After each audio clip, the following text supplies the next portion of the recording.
Hello friends, स्वागत है आपका ऑनलाइन आईएएस के यूट्यूब चैनल पर। फ्रेंड्स, आज की वीडियो में हम दृष्टि मेंटरशिप प्रोग्राम इंटीग्रेटेड 2025 के एक टेस्ट को डिस्कस करेंगे और ये टेस्ट हिंदी लिटरेचर ऑप्शनल का है। आपको पता ही होगा कि इस मेंटरशिप प्रोग्राम में प्री और मेंस की साथ तैयारी चल रही है, इसलिए इसका नाम ही इंटीग्रेटेड रखा है। तो इसी खंड में लास्ट वीडियो में हमने जीएस के मेंस पेपर को डिस्कस किया था, टेस्ट को, और इस वीडियो में हम हिंदी लिटरेचर ऑप्शनल के पेपर को डिस्कस करेंगे कि कैसे कैसे क्वेश्चन दे रहे हैं ये प्रैक्टिस के लिए और कैसे तैयारी करवा रहे हैं। ठीक है, तो ये देखिए कुछ इंस्ट्रक्शन दिए हुए हैं जैसे पेपर में आते हैं। ओके, तो चलिए फिर वीडियो स्टार्ट करते हैं। जैसे कि आपको पता ही होगा कि ऑप्शनल पेपर दो खंड में डिवाइड होता है, खंड का और खंड खा। ठीक है, तो इसका पैटर्न भी आपको पता ही होगा शायद कि पहले और पांचवा प्रश्न अनिवार्य होता है जिसमें पांच पांच क्वेश्चन होते हैं। ठीक है, और दूसरे, तीसरे और चौथे में ये जैसे ये दूसरा, तीसरा और चौथा दिया हुआ है, तो इसमें तीन तीन क्वेश्चन होते हैं।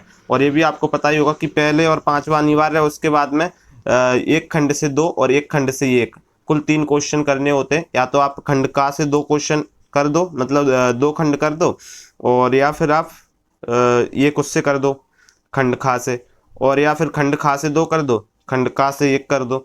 ठीक है, तो इस तरीके से इसका पैटर्न होता है। जो ऑप्शंस होते हैं आपके पास कि आप किसको चुनते हैं। ठीक है, तो चलिए फिर स्टार्ट करते हैं कौन कौन से क्वेश्चन हैं।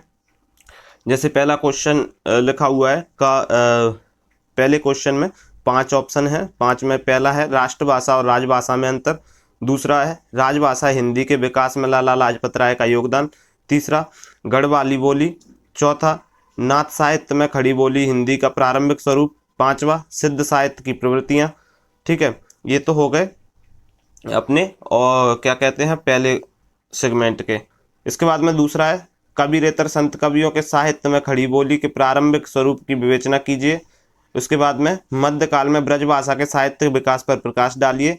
फिर तीसरा है हिंदी की लिंग संरचना से जुड़ी समस्याओं पर विचार कीजिए। तीसरे क्वेश्चन में पहला खंड है स्वाधीनता आंदोलन के दौरान आंध्र प्रदेश राज्य में राष्ट्रभाषा हिंदी के प्रचार प्रसार पर प्रकाश डालिए। दूसरा है देवनागरी लिपि के नामकरण पर प्रकाश डालिए। तीसरा है अखिल भारतीय काव्य भाषा के रूप में ब्रजभाषा के विस्तार पर प्रकाश डालिए। ओके, फिर चौथे खंड में पहला प्रश्न है भाषा के धरातल पर हिंदी को अपभ्रंश का अपवाद बताइए। दूसरा है अपभ्रंश की शब्दकोशीय प्रवृत्तियों पर प्रकाश डालिए। तीसरा है हिंदी की लिंग संरचना का स्वरूप स्पष्ट कीजिए। ओके, खंड खा में पहला क्वेश्चन है जिसमें अनिवार्य पांचों करने हैं। तो इसमें पहला खंड है बोली को भाषा का दर्जा दिए जाने हेतु उपयुक्त कसौटियां, टिप्पणी करनी है इन पर सब पर। ठीक है, राजभाषा हिंदी और देवनागरी अंक। तीसरा संत साहित्य में खड़ी बोली का आरंभिक स्वरूप। चौथा राजभाषा अधिनियम 1963। पांचवा राजस्थानी हिंदी के प्रमुख साहित्यकार। इसके बाद में है छठवें में तीन क्वेश्चन है प्रारंभिक हिंदी के व्याकरणिक स्वरूप का प्रकाश डालिए।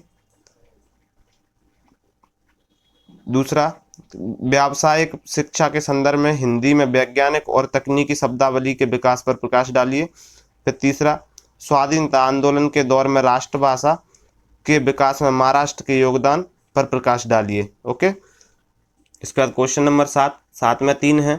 पहला पारिभाषिक शब्दावली के निर्माण हेतु उपयुक्त नीतियों का निर्धारण कीजिए।